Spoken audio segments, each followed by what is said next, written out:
너는 내 친구야는 픽사 역사상 가장 상징적인 6단어일지도 몰라요. 그리고 주인공들은 분명히 그 말을 지키며 살아가죠. 솔직히 조력자 없었으면 그들은 어디 있었을까요? 오늘은 모든 상징적인 픽사 조력자들을 좋은 순서부터 가장 영웅적인 순서까지 순위를 매겨볼 거예요. 그리고 캐릭터들을 위한 카테고리부터 시작할 거예요. 많은 선행을 하지만 이타적 목표는 적고 자기 이익을 챙기는 착한 캐릭터들입니다. 그리고 가장 덜 착한 캐릭터는 소울의 22입니다. 이름에서 알 수 있듯이 22는 우주에서 22번째로 만들어진 영혼이고, 최대한 좋게 말하자면 그녀의 캐릭터 디자인 자체가 기본적으로 가장 덜 착한 캐릭터로 만들었다고 생각해요. 22는 오랜 시간 그레이트 비포어에서 스파크를 찾으려 했지만 계속 실패했어요. 그녀는 인간으로 지구에서 살 수 없었고 그 자체에 관심도 없었죠. 22는 사람들을 조롱하고 귀찮게 하면서 시간을 보내는 걸 더 좋아해요. 네, 맞아요. 딱 그게 전부예요. 저는 오랫동안 이 팀을 괴롭혀 왔어요. 그리고 다음에는 또 하나를 잃게 돼요. 그녀의 이야기도 사실 영웅적인 결말로 끝나지 않아요. 그냥 인생의 작은 것들을 즐기는 걸 깨닫고 거창한 이유를 찾지 못하더라도 인생을 즐기기로 결심하죠. 오늘의 최악의 조력자라고 생각하지 마세요. 오히려 이건 이 영화가 전하고자 하는 교훈을 반영하는 거예요. 당신이 거대한 영웅이나 슈퍼스타가 아니라고 해서 인생의 의미가 없는 건 아니에요. 때로는 충만한 삶을 살기 위해 필요한 건 작은 것들을 즐기는 것뿐이죠. 다음은 굿 다이노의 스팟입니다. 평가가 엇갈리죠. 한편으로는 그는 끊임없이 공룡들의 농작물을 망치고 위협을 느끼면 때때로 그들을 공격하기도 했어요. 반면에 그는 악입니다. 많아봐야 유아 수준이죠. 야생에서만 살아온 아이이기 때문에 손에 잡히는 건 뭐든지 먹어야만 했어요. 그렇지만 그는 영웅적인 순간도 있었어요. 특히 아를로를 천둥구름에서 구하려고 목숨을 걸었죠. 그래도 굿 다이노 얘긴 오래 하지 맙시다. 이 첫 번째 카테고리를 벅스 라이프의 서커스 벌레들로 마무리하겠습니다. 소통은 중요합니다. 소통에 실패하면 전쟁을 대신 싸워줄 서커스 단원들을 고용하게 될 수도 있고, 아니면 전쟁에 참여하도록 고용될 수도 있습니다. 후자가 서커스 벌레들에게 일어난 일입니다. 플릭이 이제 스카우트가 아니라는 걸 알았을 때 그들은 곧 개미 집단을 떠나려 했죠. 그들을 탓할 수 없어요.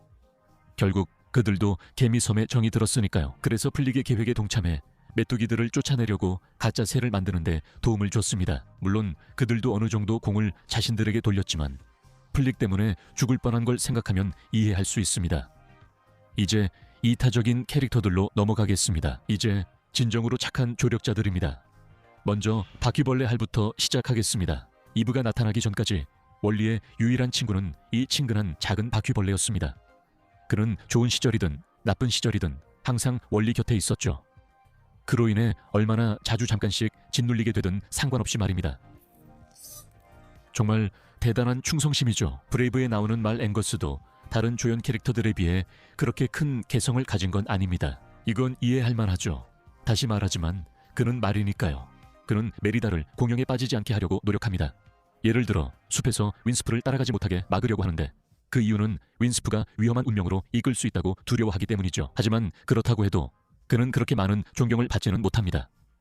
어차피 그녀가 원하는 대로 따라가기 때문이죠. 그래도 분명히 메리다에게 항상 동행과 이동수단을 제공해주는 좋은 친구임에는 틀림없습니다. 그리고 이동수단 얘기가 나왔으니 카삼, 이 크루즈 라미레즈가 다음입니다. 크루즈 라미레즈는 라이트닝 맥퀸의 레이싱 코치로 일하며 치크 힉스만큼 강력한 상대가 될 뻔했습니다.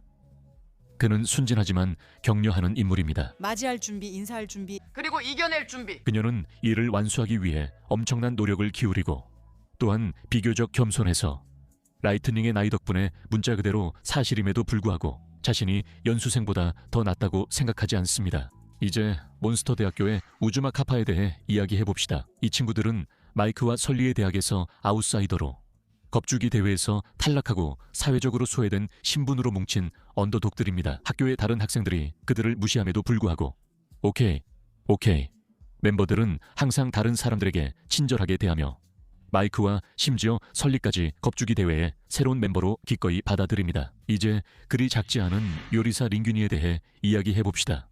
영화 속 세계관에서는 이 관계에서 레미가 조력자처럼 보일 수도 있겠지만 실제로 누가 진짜로 조종하고 있는지는 우리 모두 알고 있죠. 하지만 링균이가 단순히 조력자일지라도 그가 덜 중요한 것은 아닙니다. 만약 링균이가 레미의 목숨을 살려준 친절함이 없었다면 그는 결코 작은 요리사의 요리 실력을 발견하지 못했을 것입니다. 그 결과 그는 사업가로 성공하지 못했을 것입니다. 하지만 그는 매우 인간적이며 인간적이라는 말은 단순히 그의 어설픔만을 뜻하지 않습니다. 그가 정당하게 물려받은 레스토랑을 상속받았을 때 그는 자만해져서 레미를 해고합니다. 레미가 자신의 성공의 전부였다는 사실을 잊어버린 것처럼 보입니다. 결국 그는 돌아와 레미의 공로를 인정해 주었습니다. 레미가 복수로 식료품 저장실에서 음식을 훔쳤음에도 불구하고 말이죠. 이 카테고리를 마치며 메이메이의 친구들은 가장 규모가 큰 선한 인물들입니다. 영화 내내 그들은 전형적인 성장 영화의 친구 그룹으로 메이메이와 서로를 모든 일에서 최선을 다해 응원합니다. 하지만 마지막 장면에서 그들은 거대하고 난폭한 엄마로부터 메이를 구하는 데 도움을 주면서 더 인상적으로 변합니다. 솔직히 말해서 이 영화는 좀 이상했어요. 그리고 이 아이들도 마찬가지로 좀 이상하죠. 이 아이들은 사회성이나 예의는 부족하지만 충성심과 친절함으로 이를 보완합니다. 이제 다음 카테고리에서 조연들에게 특별한 찬사를 보낼 시간입니다. 이 조연들은 정말로 고귀한 존재들입니다. 토이 스토리사의 포키가 다음입니다. 이 작은 친구는 자기 자신을 믿는 것이 얼마나 중요한지 강력한 교훈을 줍니다. 그의 등장 시간 내내 포키는 자신이 있어야 한다고 느끼는 쓰레기통으로 계속 돌아가려고 합니다. 포키는 우디에게 문제를 일으키지만 본질적으로 자신감이 없는 갓 태어난 장난감이기에 이를 크게 감점하지는 않을 겁니다. 그 점을 생각하면 포키는 사실 매우 공감 가는 캐릭터입니다. 자신을 납치한 가비가비의 이야기를 기꺼이 들어주고 위로까지 해주려 하니까요. 포키가 자신이 그냥 쓰레기가 아니라 본의의 쓰레기라는 사실을 깨달았을 때 비로소 자신의 정체성을 장난감으로 받아들이고 다시 본의에게 돌아가게 됩니다. 이제 몬스터 주식회사의 부 이야기를 하겠습니다. 부는 순수한 유아라서 이 순위에서 높은 위치에 있는 이유가 분명합니다. 부는 친절하고 외향적이며 기꺼이 키티, 그러니까 설리와 친구가 됩니다. 영화 마지막에 부가 설리를 알아본 것만 봐도 그들의 우정이 얼마나 소중했는지 알 수 있습니다. 다음은 다람쥐네요.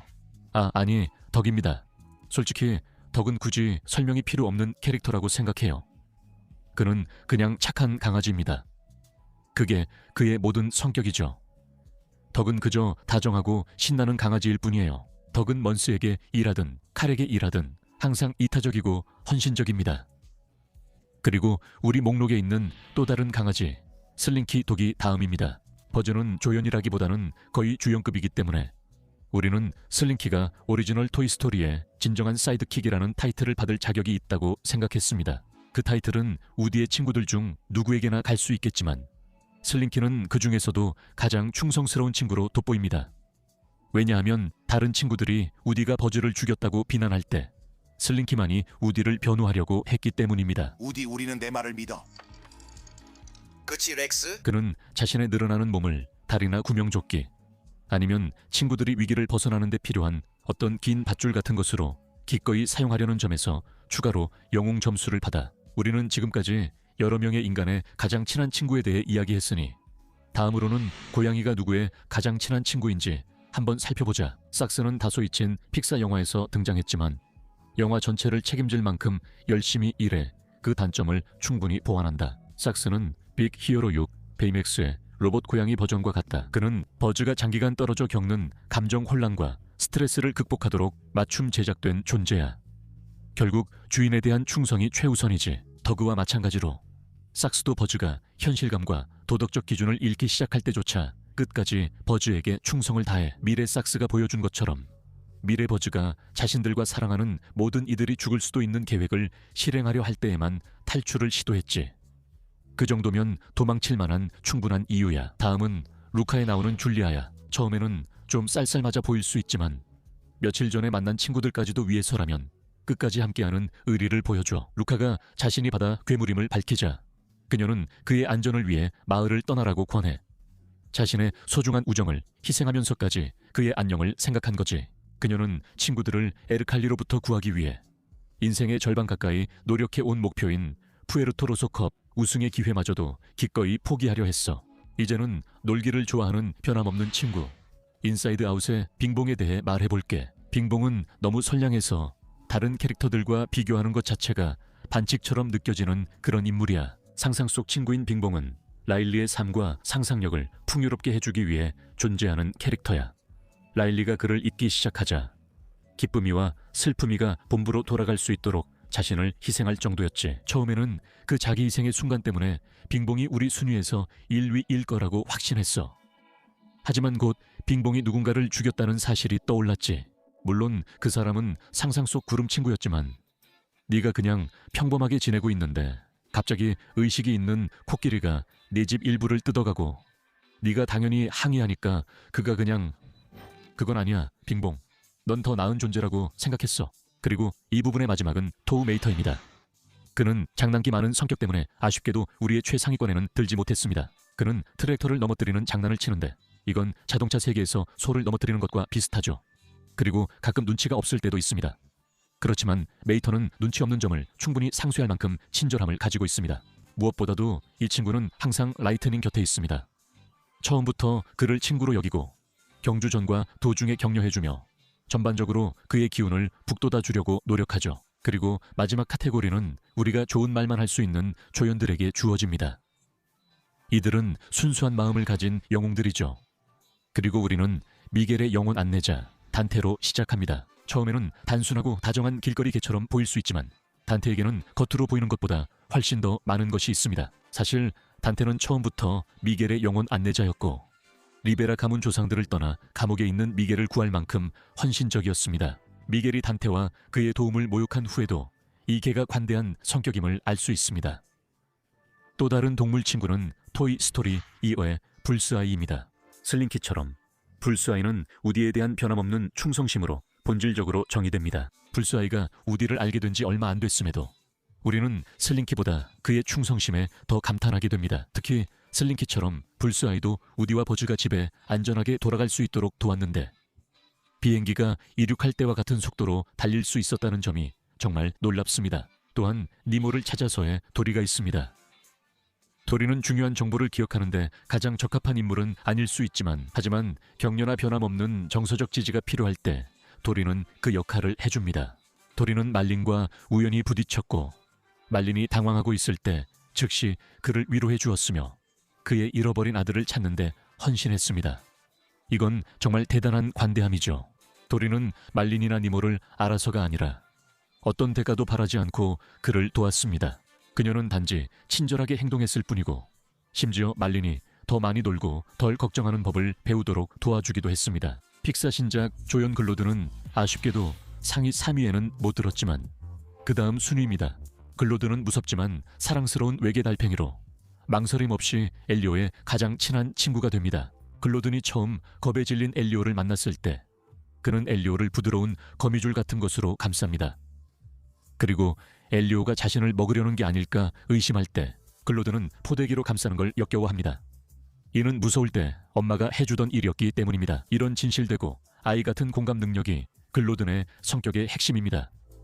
그리고 이것이 그가 그레곤으로부터 커뮤니버스를 지키기 위해 엘리오의 협상 카드로 자원하는데 주저함이 없는 이유를 설명해 줍니다. 계획이 거의 끝난 뒤에야 글로드는 집에 돌아가기 두렵다고 말합니다. 아버지처럼 전쟁 기계가 되어야 함을 알기 때문입니다.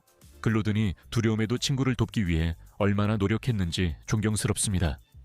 하지만 선함의 동메달은 오너드의 바를리에게 돌아가야 합니다. 솔직히 바를리는 우리가 예상한 것과 완전히 달랐고 저는 그걸 긍정적으로 말하는 겁니다. 스스로도 마법의 힘을 바라던 형이었기 때문에 바를리가 이안에게 적어도 약간은 질투를 느낄 거라고 생각할 수 있지만 전혀 그렇지 않았습니다. 물론 바를리가 이안을 가끔 놀리긴 해도 질투나 씁쓸함은 전혀 없습니다. 사실 이안이 힘을 익히고 자신감을 갖게 가장 많이 도와주는 사람은 바를리입니다. 어린 나이에 아버지를 잃은 바를리는 동생에게 아버지와 비슷한 역할을 맡은 것처럼 보입니다. 오늘의 가장 작은 조력자는 선함의 은메달을 받게 됩니다. 바로 벅스 라이프의 다시 가장 영웅적인 픽사 조력자 부문에서 준우승을 차지했습니다. 그녀는 개미섬에서 처음부터 플릭을 진심으로 존중하고 믿어준 유일한 인물이었기 때문에 바로 점수를 얻었습니다. 다시 낙천적인 아이로서 그렇게 행동한 건 당연합니다. 그러나 그녀를 이 순위에 올린 진짜 이유는 그녀의 용기입니다. 어리고 작지만 닷은 영화 클라이맥스에서 큰 역할을 합니다. 그녀는 플릭에게 메뚜기들의 계획을 알리고 돌아와 재능을 발휘해 돕도록 격려합니다. 닷은 영화에서 무서워하던 메뚜기 썸퍼를 쓰러뜨렸습니다. 이는 크지 않아도 인상적인 영웅이 될 수 있음을 보여줍니다. 내 슈퍼슈트 어디 있어? 알겠어. 진정해. 프로존. 네가 서남의 금메달을 받을 건 다들 알아. 그리고 프로존도 인간이야. 가끔 수상한 방법도 써. 예를 들어 경찰을 얼려 어려운 상황에서 벗어나거나 오랜 친구와 불법 슈퍼로 비밀리에 활동하기도 해. 그는 민간인 생명을 구하려고 아내와의 데이트를 미뤄야 할 때도 있어. 이는 고귀하지만 부부 갈등을 일으킬 수도 있지. 하지만 그가 이 목록의 맨 위에 있는 이유는 간단해. 그 남자는 사람들의 생명을 구해. 프로존은 이 목록에 있는 누구보다도 직접적으로 가장 많은 생명을 구한 선행을 했어. 이건 의심의 여지가 없어. 두 영화 모두에서 그는 악당이나 자연재해가 도시를 위협할 때 위험한 상황에 뛰어드는데 전혀 망설임이 없어. 그는 또한 침착하고 바비 자경단 활동을 하면서 너무 무모해지지 않도록 최선을 다해 말려. 그가 영화 전반에 걸쳐 수백, 아니 수천 명의 생명을 구했다는 사실만으로도 이미 그의 손을 들어주는 셈이고 픽사 역사상 가장 영웅적인 사이드킥이 되었어.